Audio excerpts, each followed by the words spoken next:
Salam sejahtera bagi kita semua, saudara yang terkasih dalam Kristus Yesus. Berjumpa lagi dengan saya di channel Penabur Benih. Dengan penuh rasa hormat dan empati, saya menyampaikan bahwa perjalanan spiritual seseorang adalah hal yang sangat pribadi dan mendalam. Setiap individu memiliki pengalaman hidup yang unik dan membentuk keyakinan dan pilihan mereka. Dalam mendengarkan kesaksian seorang muslim yang memutuskan untuk berpindah keyakinan, kita juga diajak untuk memahami perjalanan batin yang penuh makna, tantangan, dan pencarian akan kebenaran menurut perspektifnya. Kesaksian ini bukan hanya sekedar cerita yang kita dengarkan, tetapi juga cerminan dari keberanian seseorang untuk mengikuti suara hati dan keyakinannya. Mengikuti meskipun mungkin menghadapi berbagai rintangan dan masalah. Dalam mendengarkan kisah seperti ini, penting bagi kita untuk mendekatinya dengan hati yang terbuka tanpa prasangka dan dengan penghormatan terhadap kebebasan beragama yang menjadi hak setiap manusia. Semoga kisah ini dapat menjadi pelajaran berharga, baik dalam memahami keberagaman, memperkuat toleransi, maupun merenungkan perjalanan iman kita masing-masing. Mari kita jadikan pengalaman ini sebagai pengingat bahwa setiap orang memiliki hak untuk mencari dan menemukan jalan hidup yang menurutnya membawa kedamaian dan kebahagiaan sejati. Karena itu, saudara terkasih, di channel Penabur Benih akan mengucapkan terima kasih banyak untuk teman-teman semua yang sudah subscribe, like, komen, dan share video-video dari Penabur Benih, sehingga channel ini boleh terus berkembang dan kiranya nama Tuhan yang selalu dipermuliakan dalam kehidupan kita sebagai orang yang percaya kepadanya.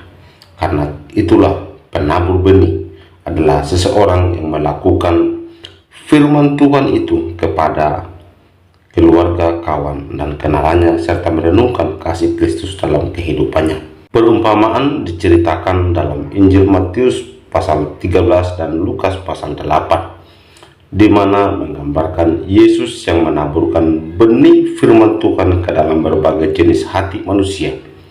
Hati yang seperti pinggir jalan dirampas iblis, hati berbatu yang hanya sementara menerima firman, hati berduri yang terhimpit kesibukan duniawi, dan hati tanah subur yang mengerti firman dan berbuah.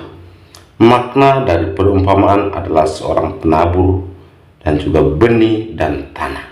Maknanya, penabur melambangkan Yesus Kristus sendiri yang datang untuk menaburkan firman Tuhan tentang kerajaan Allah. Benih adalah firman atau sabda Tuhan tentang kerajaan Allah. Tanah mewakili hati setiap manusia yang menerima firman Tuhan tersebut. Tanah di pinggir jalan, benih di sini adalah orang-orang yang mendengarkan firman tetapi tidak memahaminya, sehingga iblis mengambil firman itu dari hati mereka dan mereka tidak sampai percaya atau diselamatkan. Dan juga masih banyak lagi cerita-cerita lain perumpamaan tentang tanah dan juga tanah yang berbatu, tanah yang di pinggir jalan, tanah yang berduri, dan juga tanah yang subur atau baik. Namun ada pesan utama dari perumpamaan ini adalah bahwa penerimaan firman Tuhan sangat bergantung pada kondisi hati seseorang, dan hanya hati yang tulus dan jujur yang akan dapat memahami dan menghasilkan buah dari firman Tuhan tersebut. Mari kita menonton dan menyaksikan video berikut ini. Segala perkara dapat ku tanggung di dalam Dia yang memberi kekuatan kepadaku. Ya, ketika saya mendengar firman ini, saya rasa kok sangat ini ya, sangat saya tersentuh membaca ini. Dari banyaknya ujian yang selama ini saya tanggung.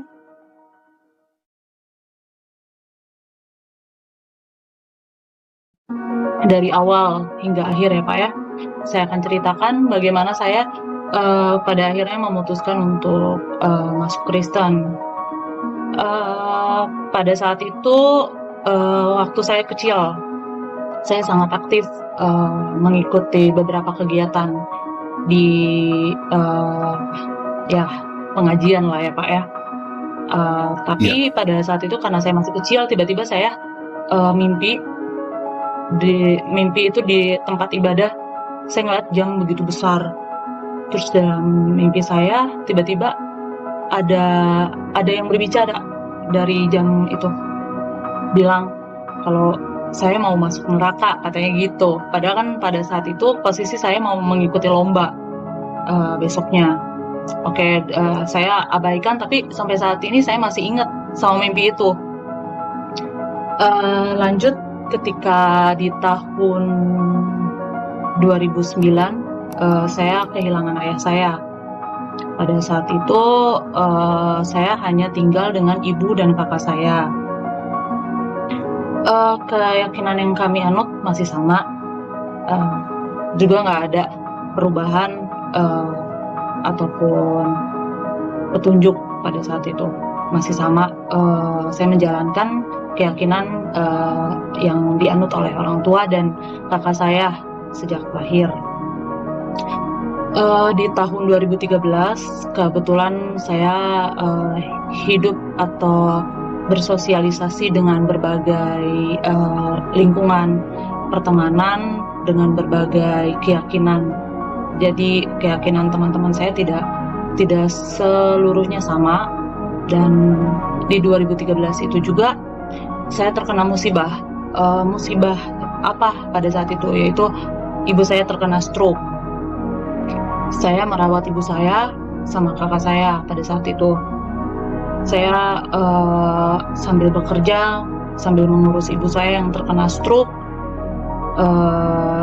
Di situ saya jadi punya banyak lebih waktu untuk beraktivitas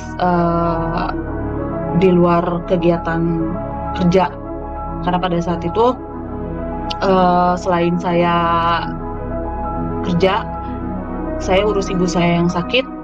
Saya juga kalau weekend nggak pernah kemana-mana, jadi hanya ada di rumah saja tuh. Pada saat itu kan kondisi hati sakit ya, ngelihat seorang ibu sakit, terus saya rawat sendirian karena kakak saya harus kerja. Saya punya banyak waktu buat berpikir, bukan berpikir ya, merenungkan segala nasib. Kok rasanya saya diuji segitu dalam ya Tuhan. Setelah kehilangan ayah, saya harus melihat ibu saya yang sakit, terkena stroke. Dan saya merasa seperti bertanya-tanya, kok ujian saya bertubi-tubi? Ketika teman-teman seusia saya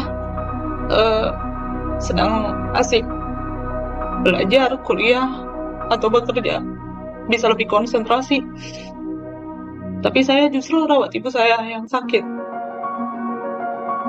Saya weekend juga nggak bisa main kemana-mana, cuma bisa di rumah rawat ibu saya yang sakit. Terus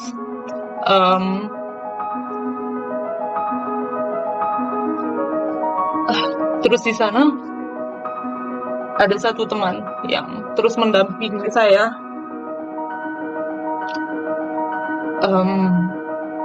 Jadi pada saat itu karena kondisi tidak memungkinkan untuk saya bekerja, saya sempat berhenti kerja, urus mama saya selama 3 bulan sampai betul-betul pulih, bisa makan sendiri. Setelah 3 bulan saya akhirnya keterima kerja. Saya sempat galau, ini siapa yang harus kontrol mama saya? Ya maksudnya saya berterima kasih dengan rekan saya pada saat itu. Dia yang membantu saya secara tidak langsung menjaga, mengontrol mama saya. Jadi dia yang kasih makan mama saya, karena pada saat itu benar-benar cuma saya yang ngerawat. Terus apa hubungannya pada saat itu saya seperti dipertemukan dengan Tuhan Yesus. Teman saya ini yang seolah menggambarkan pribadi Yesus yang benar-benar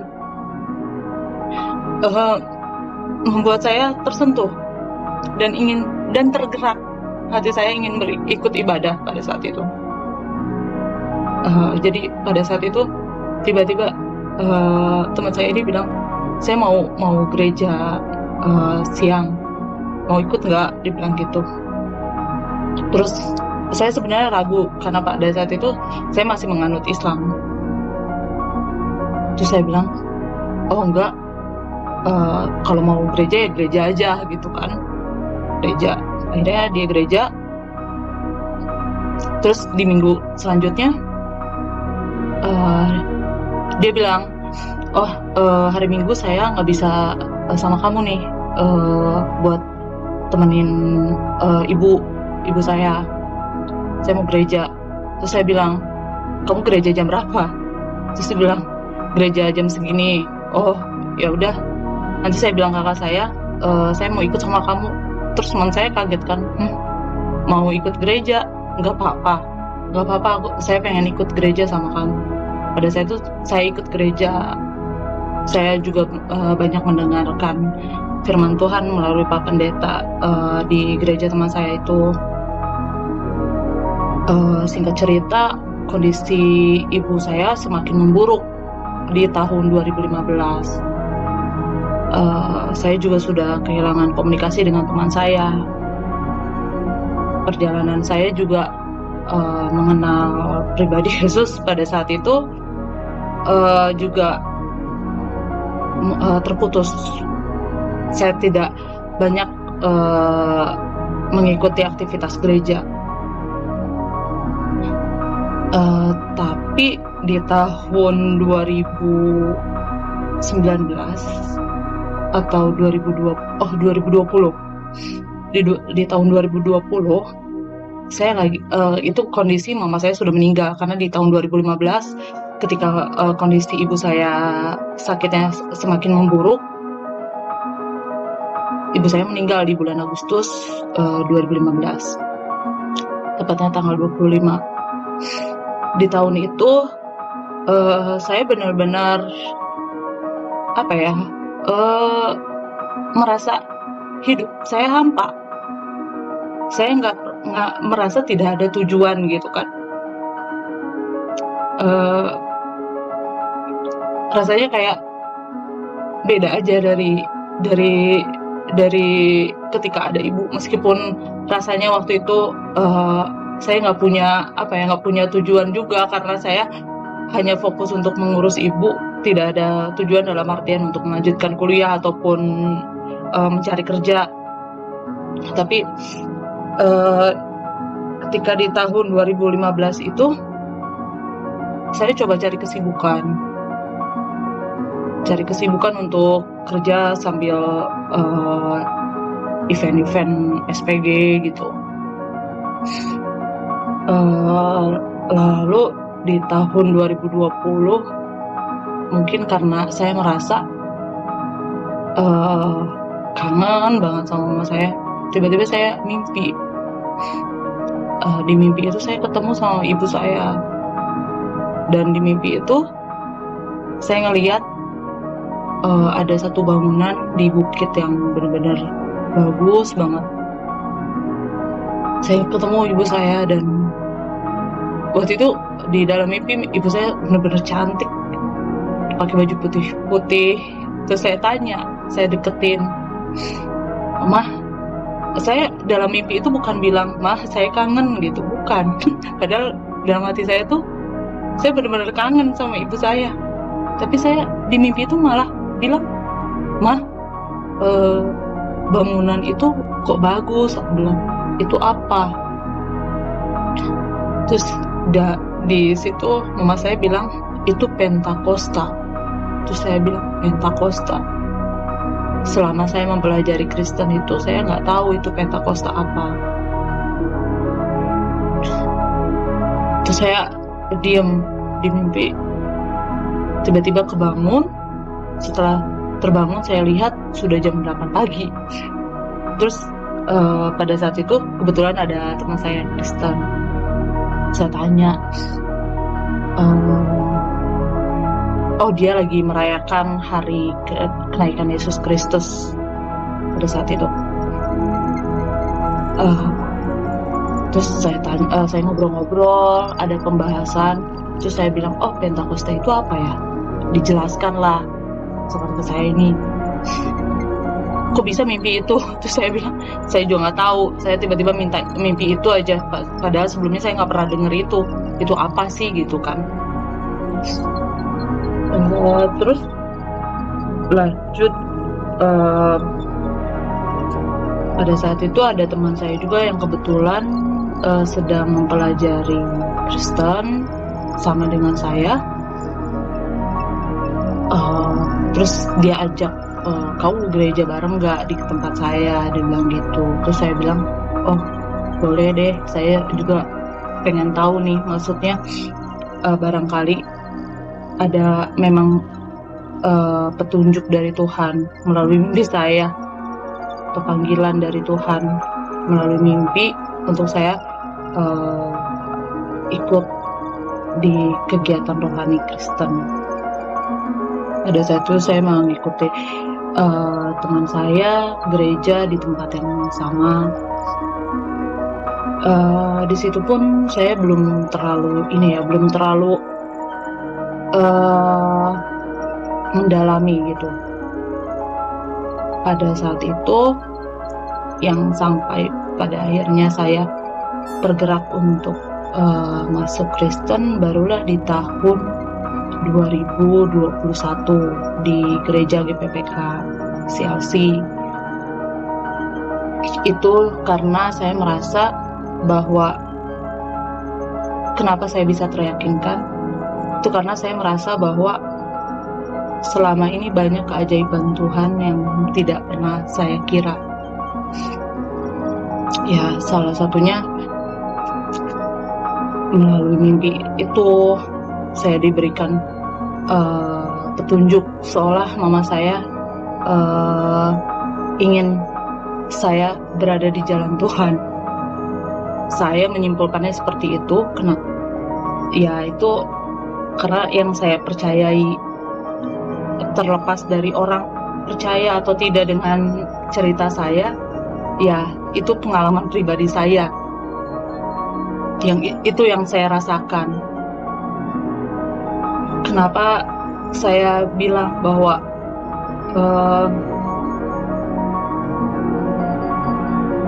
Kristen adalah agama yang saya rasa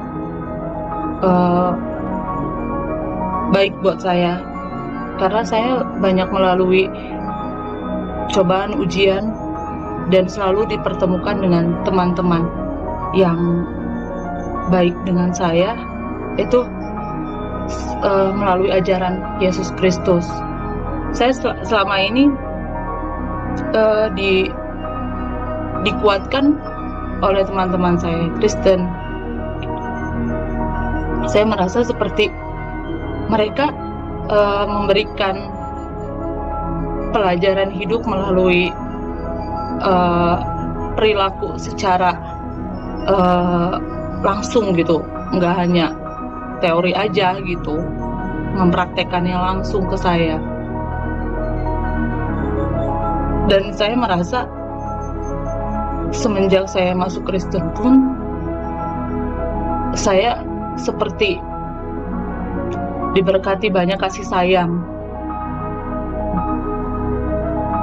seperti apa yang selama ini saya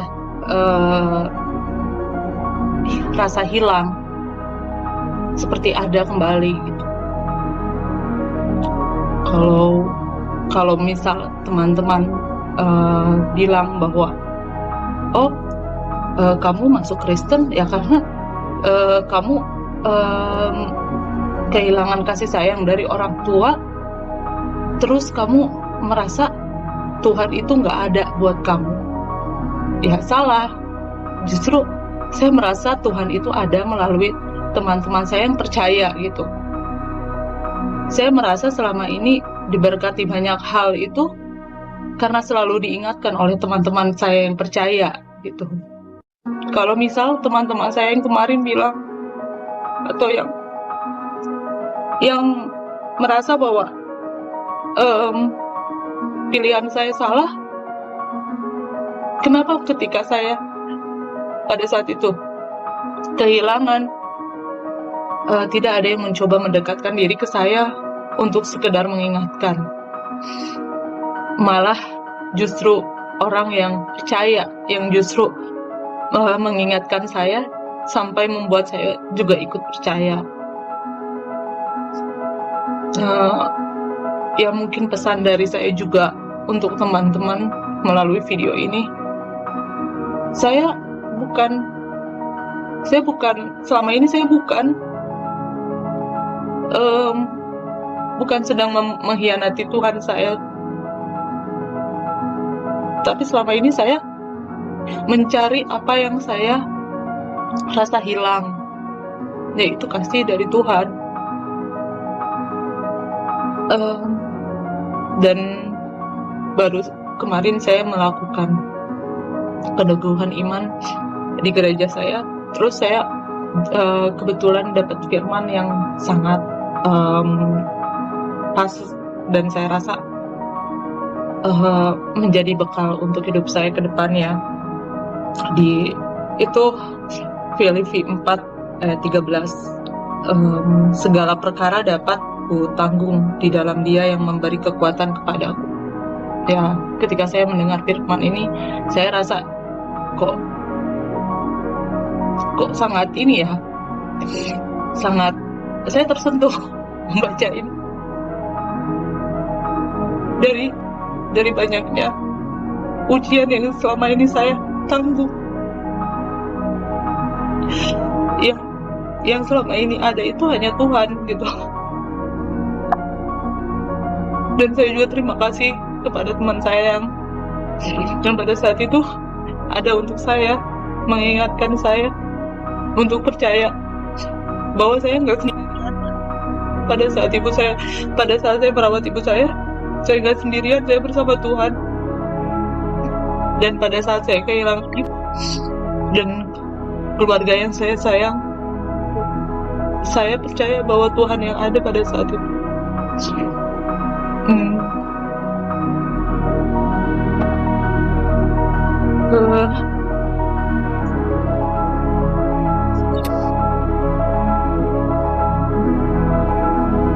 Banyak hal yang bikin saya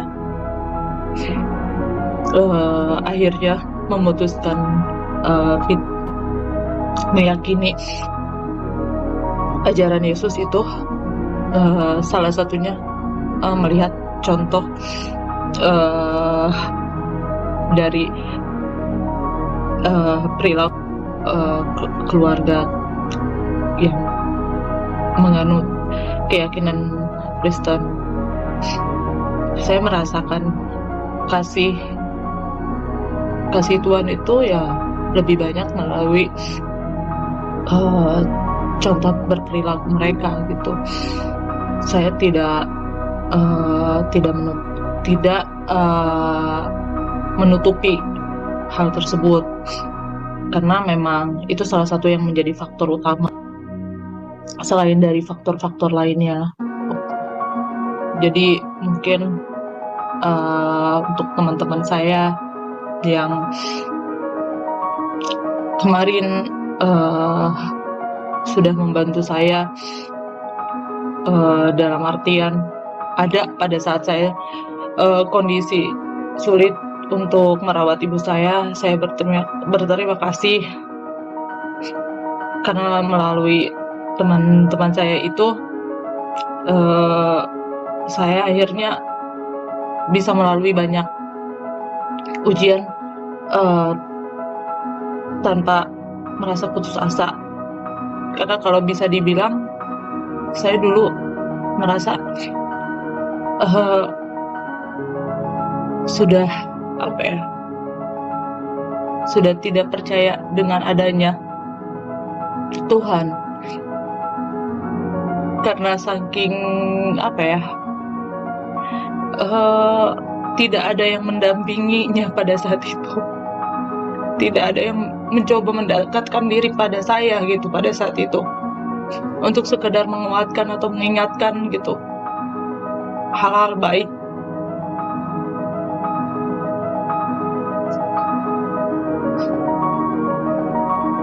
Dan pada saat saya waktu itu lagi, kenapa bisa viral di TikTok juga saya kaget ya. Pada saat itu saya mendengarkan lagu apa, Tuhan Yesus tidak berubah.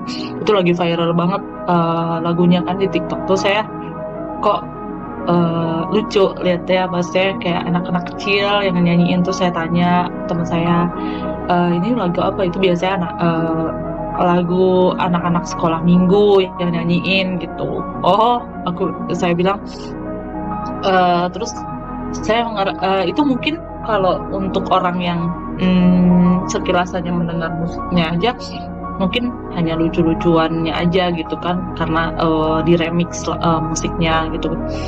Tapi kalau saya jauh lebih daripada itu, saya mendengarkan liriknya. Tuhan Yesus tidak berubah. Ya, saya merasa bahwa Tuhan Yesus tidak pernah berubah. Saya selama ini selalu diingatkan banyak hal baik, dan Tuhan Yesus mengingatkan melalui orang-orang yang tepat bagi saya. Mungkin kalau untuk dari saya, cerita pengalaman pada akhirnya saya menganut Kristen, segitu sih Pak.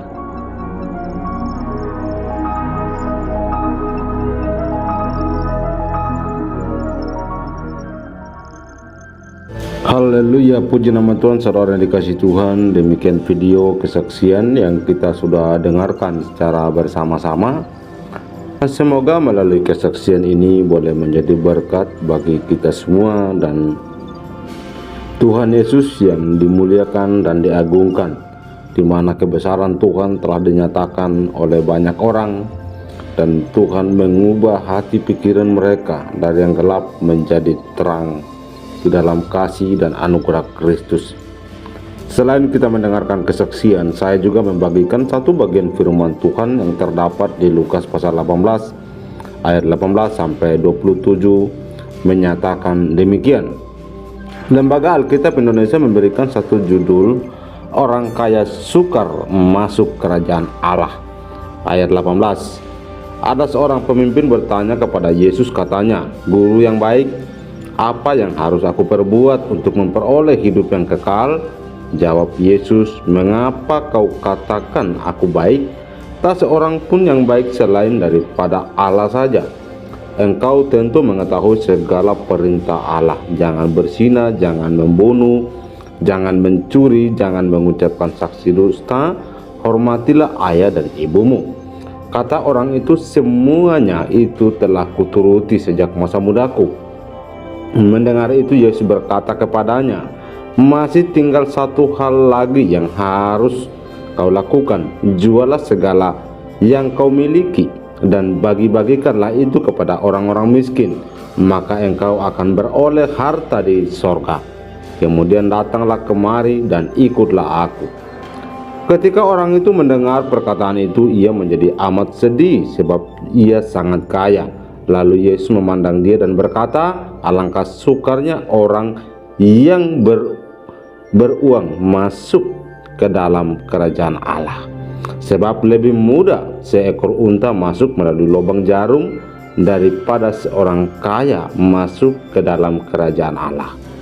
Dan mereka yang mendengar itu berkata, "Jika demikian, siapakah yang dapat diselamatkan?" Kata Yesus, "Apa yang tidak mungkin bagi manusia, mungkin bagi Allah." Demikian firman Tuhan, saudara dikasih Tuhan, di mana dalam firman Tuhan ini begitu jelas. Tuhan menginginkan orang yang sukar sekali untuk memberi, dan bahkan memiliki banyak harta, tetapi mereka sulit untuk memberi atau mengasihi sesama. Lalu pertanyaan kita, banyak harta, salahkah demikian? Dan mari kita simak, dan saya akan membagikan beberapa alasan dari pernyataan firman Tuhan ini yang begitu jelas bagi kita semua. Lubang Jarum adalah sebuah nama pintu gerbang yang sangat kecil di Yerusalem. Nama seekor unta yang bisa lewat, itu pun tanpa muatan. Jika seseorang ingin masuk melalui pintu ini, ia harus melepaskan semua barang bawaannya agar dapat masuk ke dalam. Yesus menyatakan alangkah sukarnya orang yang memiliki banyak harta masuk ke dalam kerajaan Allah. Sebab lebih mudah seekor unta masuk melalui lubang jarum daripada seorang kaya masuk ke dalam kerajaan Allah. Ayat 24 dan 25 yang kita baca tadi. Tuhan Yesus mengungkapkan hal ini setelah selesai berbicara dengan seorang pemimpin yang kaya raya. Pemimpin itu bertanya kepada Yesus bagaimana beroleh hidup kekal, karena pada masa mudanya dia sudah melakukan perintah-perintah Allah. Namun Tuhan Yesus menjawab dengan tegas, kata Yesus, tinggal satu kekuranganmu, jualah segala yang kau miliki itu dan bagi-bagikanlah itu kepada orang-orang miskin, maka engkau akan memiliki harta di sorga. Kemudian datanglah kemari dan ikutlah aku. Mendengar perkataan Yesus ini, pemimpin itu amat sedih. Sepertinya ia tidak siap menjual apa yang dimilikinya. Mungkin dia sangat berjerih payah mengumpulkan hartanya sehingga sulit untuk berbagi. Untuk sebagian orang, kaya adalah ukuran kesuksesan. Tidak kaya berarti tidak sukses. Orang yang tidak kaya dianggap orang rendahan, sehingga banyak orang mengejar kekayaan demi gengsi dan harga diri. Lebih parahnya lagi, kekayaan menjadi tuan, sehingga orang bergantung pada kekayaannya dan bukan pada Tuhan. Ada anggapan yang menyatakan demikian, dengan kekayaan orang bisa melakukan apa saja, dan itu mungkin kita sering kali mendengar. Hal itu kurang tepat sebenarnya. Tidak salah menjadi kaya, namun kekayaan tidak untuk dinikmati sendiri. Ini perlu dibagi-bagikan supaya ada harta kita di sorga. Harta dunia memang tidak menjamin hidup kekal, namun berbagi merupakan kehidupan, gambaran kehidupan di kerajaan Allah. Lepaskanlah kekayaan, kesombongan, dan harga diri. Pedulikah sesama kita? Ketika kita sukses, ketika kita mampu berbagi, janganlah kekayaan menjadi penghalang kita untuk masuk ke dalam kerajaan surga. Belajarlah berbagi dengan apa yang kita miliki. Lukas 18 ayat 18 sampai 27 menekankan tentang harta di sorga, kehidupan yang kekal, yang tidak dapat dicapai hanya dengan mematuhi perintah-perintah secara formal atau dengan memiliki kekayaan materi. Namun Yesus menekankan hal yang penting, yaitu melepaskan keterikatan pada harta benda dan bersedia untuk mengikuti jalan hidup yang sepenuhnya bergantung pada Tuhan. Perkataan Yesus menekankan nilai kerendahan hatian kita dan penyerahan diri secara total. Prioritas kita adalah berelasi dengan Allah, bukan dengan kekayaan duniawi. Dengan demikian, mengikut Yesus perlu pengorbanan dan kesediaan melepaskan kekayaan duniawi. Selain itu, janganlah ragu mengandalkan kuasa Allah, sebab Allah dapat melakukan apa yang tidak mungkin bagi manusia. Karena itu, saudara yang dikasihi Tuhan, mari kita belajar dari kebenaran firman Tuhan ini, dan kita berdoa dan bahkan kita terus terbuka pada kebenaran firman Tuhan. Karena keterbukaan dan penyerahan diri, setiap orang percaya dalam mengikuti jalan yang Yesus tunjukkan. karena dialah jalan satu-satunya menuju ke sorga. Demikian firman Tuhan yang kita baca dan renungkan, dan juga kesaksian yang sangat memberkati kita semua. Tuhan memberkati.